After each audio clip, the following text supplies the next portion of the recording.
আসসালামু আলাইকুম গাইস, কেমন আছেন সবাই? আজকে আমরা রাতের বেলা ভিডিও করতেছি কারণ আমরা আজকে দিনের বেলা ভিডিও করতে পারি নাই। আজকের থেকে আমার ট্রাই করব আমার এভিয়ারির ফুললি আপডেট আপনাদের কাছে আছে জানানো। আজকে আমরা একটা কাজ করব, সেটা হচ্ছে আমার কাছে একজোড়া কিং কোয়েল আছে, আপনারা সবাই জানেন। তো ওই কিং কোয়েলের সেটআপটা আমি একটা ছোট সেটআপে রাখছিলাম।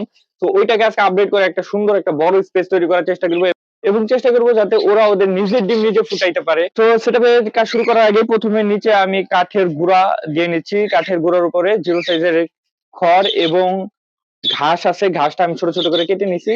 সাথে কোকোনাট ফাইবারটাও আছে, সেটাও মিক্স করে নিছি এবং এগুলোকে সুন্দরভাবে বেডিং হিসেবে ইউজ করতেছি। আমি এর ভিতরে কিছু পরিমাণে কাঠ বা গাছের টুকরো দিয়ে দিছি, যেগুলো আমার সেটআপটাকে আরো সুন্দর করে তুলবে।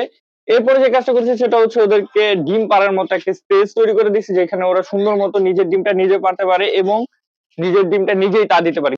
কিন্তু সাইজ অনেকটা ছোট হয়, ওরা আহামরি বেশি ডিমে তা দিতে পারে না। নিজের ডিম যদি নিজে ফুটাইতে যায় সেক্ষেত্রে সর্বোচ্চ ওরা 4 থেকে 5টা ডিমই তা দিতে পারে, কারণ ওরা সবথেকে ছোট কোয়েল প্রজাতি হিসাবে পরিচিত। তো আমরা ট্রাই করবো যাতে ওদের নিজের ডিমটা ওরা নিজেই ফুটাইতে পারে। তো দেখা হচ্ছে অন্য কোনো ভিডিওতে। আসসালামু আলাইকুম।